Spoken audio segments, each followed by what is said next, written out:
여러분, 만약에 60층짜리 거대한 초고층 빌딩이 말이죠. 거센 바람에 막 스스로 구부러지고 비틀리면서 지진의 충격까지 우아하게 흡수한다고 한번 상상해 보세요. 와, 그건 현실 세계의 건축공학으로는 진짜 상상하기 힘든 구조물이네요. 사실 고정되어 있다는 것 자체가 그 물리적인 안정성을 의미하잖아요? 맞아요. 그런데 사실 우리는 매일같이 경이로운 건축물을 입고 살아갑니다. 바로 우리의 척추죠. 네, 정말 완벽한 비유네요. 오늘 저희가 깊게 파헤쳐볼 자료는 단순한 해부학 명칭을 나열한 사전이 아닙니다. 임상운동학 10장, 척추와 몸통에 관한 아주 전문적인 노트인데요. 네, 굉장히 흥미로운 자료죠. 우리 몸의 중심축이 도대체 어떻게 무너지지 않고 이 모든 역동적인 움직임을 버텨내는지 그 기계적인 비밀을 해독해 놓은 일종의 설계도입니다. 자, 하나씩 풀어볼까요? 좋습니다. 우선 척추라는 거대한 기둥을 이루는 블록들, 그러니까 뼈의 구조부터 들여다보는 게 순서겠네요. 우리 척추는 단일한 뼈가 아니잖아요. 네, 여러 개가 쌓여 있죠. 맞아요. 목을 구성하는 경추 7개, 흉곽을 지지하는 흉추 12개, 그리고 허리를 담당하는 요추 5개로 이루어져 있죠. 그 아래로는 천골과 꼬리뼈가 있고요. 숫자가 꽤 많네요. 그런데 여기서 중요한 건 숫자 자체가 아니라 왜 부위별로 뼈의 크기와 형태가 완전히 다른가 하는 그 이유입니다. 단순히 위치만 다른 게 아니군요. 그 자료로 보니까 위에서 아래로 내려갈수록 뼈의 크기가 엄청나게 커진다는 거 눈치채긴 했습니다. 아주 중요한 기계적 특징을 짚으셨어요. 아래로 갈수록 감당해야 할 체중의 부하가 기하급수적으로 커지거든요. 그렇겠네요. 상체 무게가 다 쏠리니까요. 그렇죠. 그래서 허리에 있는 요추는 무거운 상체를 든든하게 받쳐야 하니까 아주 거대하고 두꺼운 블럭 형태를 띠고 있습니다. 반면에 맨 위에 있는 목뼈, 즉 경추는 크기가 훨씬 작고 섬세하죠. 근데 두개골이라는 꽤 무거운 공을 떠받치고 있어야 하잖아요. 볼링공 하나 무게는 좋게 될 텐데요. 맞습니다. 그 무거운 볼링공을 받치면서도 상하 좌우로 아주 자유롭게 움직여야 하니까요. 특히 이 자료에서 눈여겨봐야 할 부분이 바로 두개골과 직접 맞닿아 있는 맨 위의 두 뼈, 경추의 1번과 2번의 구조입니다. 1번과 2번이 특별히 다른가요? 네, 경추 1번은 환추라고 부르는데 일반적인 뼈 모양이 아니라 속이 텅 빈 둥근 고리 모양을 하고 있어요. 고리 모양이요? 네, 이 고리가 두개골을 받치면서 우리가 고개를 끄덕 하고 긍정할 수 있게 해주는 거죠. 위아래로 움직이는 힌지 역할을 하는 거군요. 그럼 좌우로 도리도리하는 건 어떻게 가능한가요? 그게 바로 밑에 있는 경추의 2번, 축추의 역할입니다. 이 뼈에는 위로 툭 튀어나온 치아돌기라는 기둥이 있거든요. 기둥이요? 네, 1번 뼈의 빈 고리 안으로 2번 뼈의 기둥이 쏙 들어가서 완벽한 회전축을 만들어내는 겁니다. 이 축 덕분에 우리는 고개를 부드럽게 돌리면 아니요 라고 할 수 있는 거죠. 긍정과 부정의 움직임이 완전히 다른 구조적 원리에서 나온다는 게 정말 신기하네요. 그렇죠. 정말 정교한 시스템입니다. 그런데 이 척추탑 전체가 유기적으로 움직이려면 뼈와 뼈 사이의 연결 방식이 중요하잖아요. 자료를 보니까 삼관절 복합체라는 개념이 엄청난 비중을 차지하고 있던데요. 네, 척추 역학을 이해하는 가장 핵심적인 열쇠입니다. 척추의 한마디가 움직인다고 한번 상상해 보시죠. 네, 상상하고 있습니다. 앞쪽에는 우리가 흔히 디스크라고 부르는 추간원반이 하나 자리 잡고 있습니다. 그리고 뒤쪽으로 돌아가면 좌우 양옆에 후관절이라는 작은 관절 2개가 쌍을 이루고 있죠. 그러니까 앞쪽에 하나, 뒤쪽에 2개가 있는 거군요. 맞습니다. 앞쪽 디스크 하나, 뒤쪽 후관절 2개. 이 3개의 지점이 항상 하나의 세트로 맞물려 돌아간다는 게 삼관절 복합체의 핵심입니다. 앞쪽과 뒤쪽이 각자 역할 분담이 확실하게 나뉘어 있는 건가요? 그렇습니다. 여기서 정말 흥미로운 점은 앞쪽에 있는 추간원반의 주된 임무가 바로 압박의 분산이라는 점이에요. 압박 분산이요? 네, 디스크의 구조를 보면 중심부에는 물풍선이나 쫀득한 젤리 같은 물질이 들어있고 그 주변을 질긴 타이어 고무 같은 섬유질이 겹겹이 단단하게 감싸고 있거든요. 그래서 위에서 무거운 체중으로 짓눌러도 안쪽 젤리가 충격을 흡수하면서 밖으로 터져나오지 않게 막아주는 거군요. 정확합니다. 중력을 견디는 완벽한 충격 흡수 장치죠. 반면에 뒤쪽에 있는 두 개의 후관절은 역할이 완전히 달라요. 뒤쪽은 어떤가요? 이들은 뼈가 어느 방향으로 또 얼마나 움직일 수 있는지 궤도를 결정합니다. 너무 과도하게 꺾이지 않도록 가이드이자 브레이크 역할을 해주는 거죠. 가만히 있죠. 이거 들어보니까 완전 자동차 구조랑 똑같네요. 오, 자동차요? 네, 앞쪽에 있는 추가 논바는 울퉁불퉁한 길을 달릴 때 차체가 박살나지 않게 충격을 다 먹어주는 서스펜션이고, 뒤쪽에 있는 후관절은 차가 어디로 갈지 방향을 정해주는 스티어링 휠, 그러니까 조향장치 같은 거군요. 와, 척추의 기계적 특성을 아주 직관적으로 잘 짚어내셨어요. 정말 적절한 비유입니다. 그렇죠. 서스펜션이 펀지면 차체에 타격이 가듯이 디스크가 손상되면 뼈에 무리가 가고 조향장치가 고장나면 차가 이탈하듯이 후관절에 문제가 생기면 척추가 비정상적으로 흔들리거나 굳어버리게 되거든요. 조향장치 이야기라니까 논리적으로 다음 궁금증이 생기는데요. 레이싱카랑 덤프트럭은 스티어링 휠 세팅 자체가 다르잖아요. 목적이 다르니까요. 우리 척추도 부위마다 이 조향장치의 방향이 다르게 설정되어 있나요? 네, 후관절이라는 조향장치가 바라보는 각도가 척추 부위마다 완전히 다르게 설계되어 있습니다. 아, 역시 그렇군요. 그래서 부위별로 잘하는 움직임이 극명하게 갈리죠. 예를 들어 목에 있는 경추는 앞뒤로 숙이고 젖히는 것부터 옆으로 굽히고 회전하는 것까지 거의 모든 방향에 열려 있습니다. 그래서 우리가 목을 빙글빙글 돌리는 게 수월한 거군요. 그럼 가심 쪽 갈비뼈랑 연결된 흉추는 어떤가요? 흉추는 우선 갈비뼈 열도쌍이랑 단단하게 결합해서 신장과 폐를 보호하는 세장을 형성하고 있잖아요. 네, 그렇죠. 이 구조 자체 때문에 앞뒤로 굽히거나 젖히는 움직임은 크게 제한될 수밖에 없어요. 하지만 후관절 각도 덕분에 몸통을 좌우로 비틀어 회전하는 동작에는 꽤 유리한 편입니다. 그럼 덩치도 제일 크고 중요해 보이는 허리, 요추는 어떤가요? 허리는 모든 방향으로 다 잘 움직이지 않나요? 체조 선수들 보면 허리가 엄청 유연하잖아요. 여기서 우리의 직관을 배신하는 재미있는 사실이 등장합니다. 오, 뭔데요? 요추는 앞뒤로 굽히고 젖히는 동작에는 아주 강력한 능력을 발휘해요. 물건을 주우려면 필수작이니까요. 그런데 후관절이 수직 방향으로 꽉 물려 있어서 몸을 비틀어 회전하는 동작은 구조적으로 강력하게 차단되어 있습니다. 잠깐만요. 허리를 비트는 게 차단되어 있다고요? 우리 보통 골프 치거나 뒤돌아볼 때 허리 돌린다고 하잖아요? 우리가 일상적으로 허리를 돌린다고 느끼는 움직임 대부분은 사실 허리 자체에서 일어나는 게 아닙니다. 아, 진짜요? 네, 그 위쪽의 흉추나 그 아래쪽의 고관절이 돌아가면서 만들어내는 합작품이죠. 요추 자체의 회전 각도는 몇 도 안 되거든요. 와, 전혀 몰랐네요. 게다가 우리 몸은 어떤 동작을 할 때 순수하게 한 가지 면으로만 움직이지 않아요.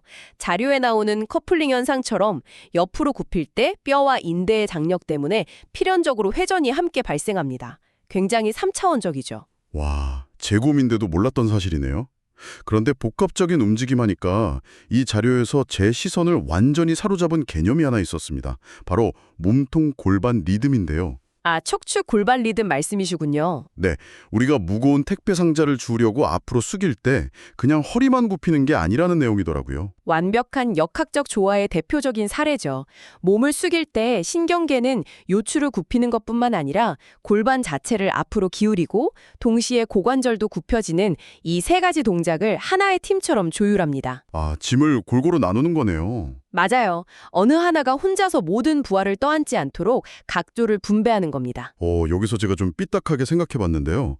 그렇다면 청취자분들이 허리가 끊어질 듯이 아파서 병원에 갔을 때 진짜 범인은 허리 자체가 아니라 농땡이를 피우고 있는 고관절이나 골반일 수도 있다는 건가요? 아주 훌륭하고 날카로운 추론입니다. 이걸 더 큰 그림과 연결해보면 바로 그게 우리 몸이 가진 보상 시스템의 딜레마거든요. 보상 시스템이요? 네, 하나의 톱니바퀴. 예를 들어 고관절이 하루 종일 앉아있어서 뻣뻣해졌다고 치죠. 그럼 몸은 동작을 포기하는 게 아니라 바로 옆에 있는 요추를 2배, 3배로 과도하게 꺾어서 어떻게든 상자를 줍게 만듭니다.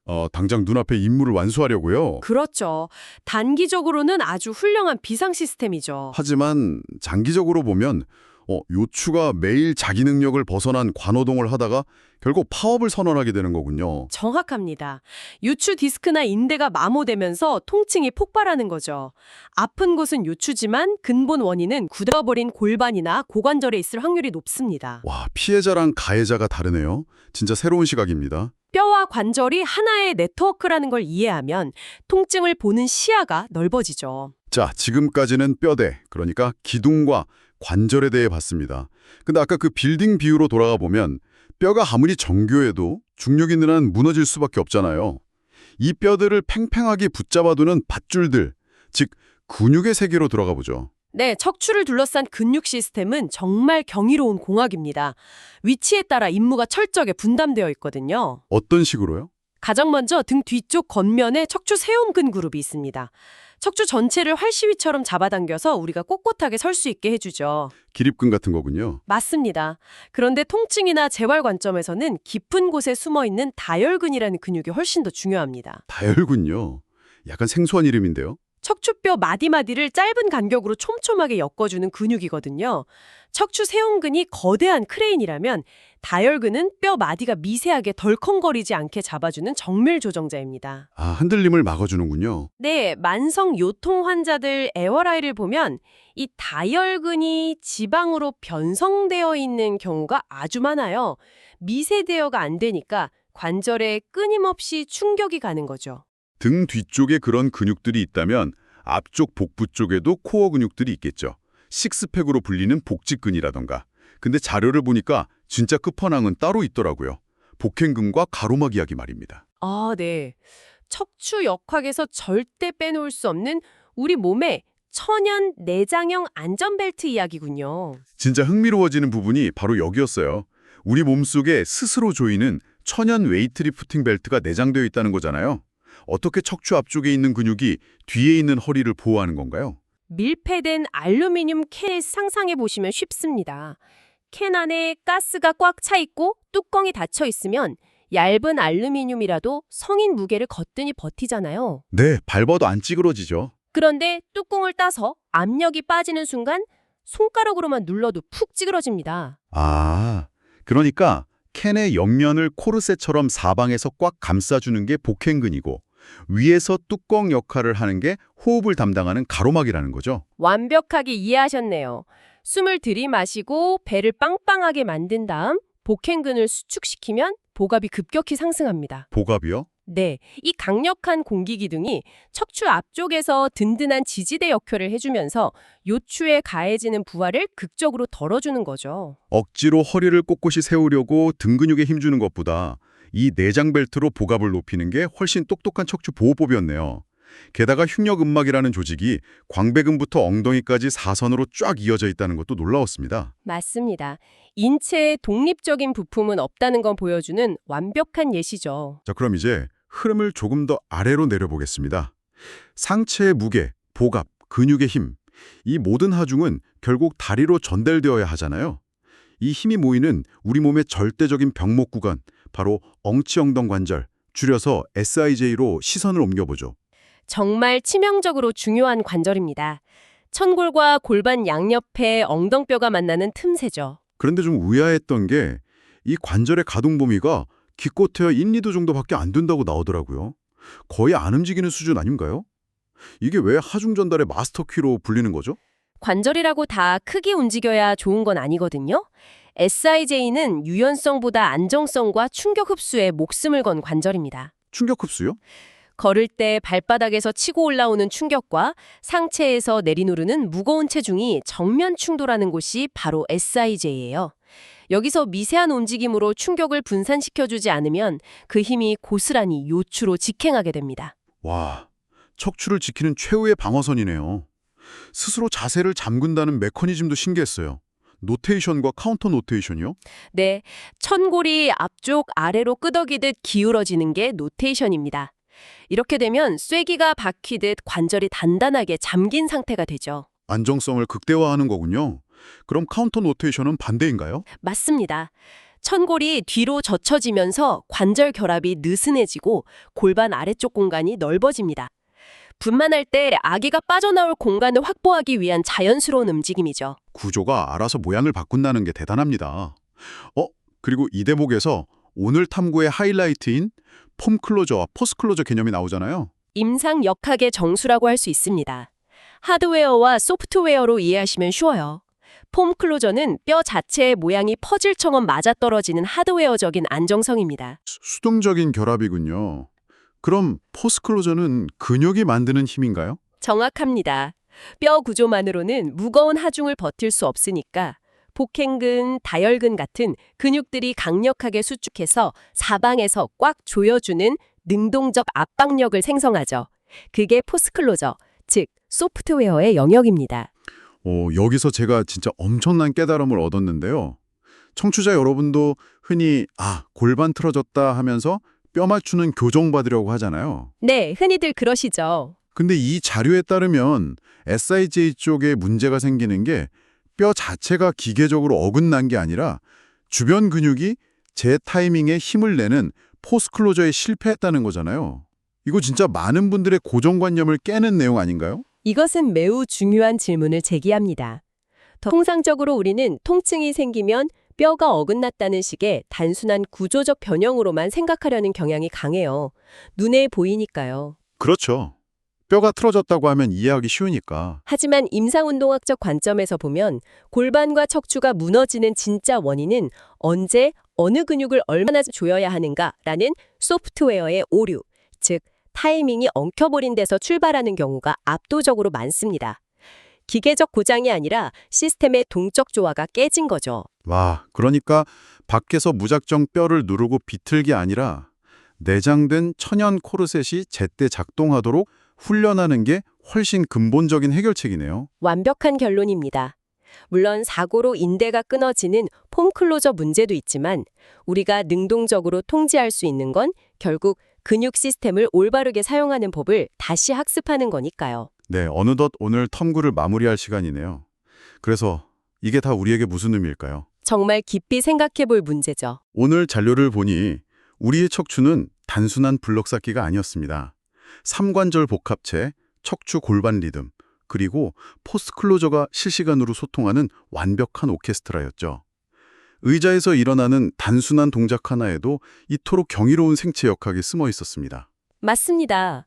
내 몸의 놀라운 동적 하모니를 이해하는 것만으로도 몸을 대하는 태도가 완전히 달라질 겁니다. 자, 마지막으로 여러분께 도발적인 질문을 하나 던지고 싶습니다. 우리의 척추가 이토록 다양하고 역동적인 움직임을 위해 진화했다면 하루에 10시간씩 꼼짝 않고 의자에 앉아 모니터만 바라보는 현대인의 라이프 스타일은 어떨까요? 어쩌면 이것이야말로 완벽한 생체 역학적 걸적에 대한 가장 잔인한 기계적 배신이 아닐까요? 정말 뼈를 때리는 질문이네요. 오늘 당장 자리에서 일어나 여러분의 천연 코르셋을 팽팽하게 깨워보는 건 어떨까요? 녹슬어가는 여러분의 서스펜션과 조향장치가 다시 우아한 움직임을 되찾을 수 있게요. 다음번 탐구에서도 또 다른 흥미로운 자료로 찾아오겠습니다. 여러분, 감사합니다.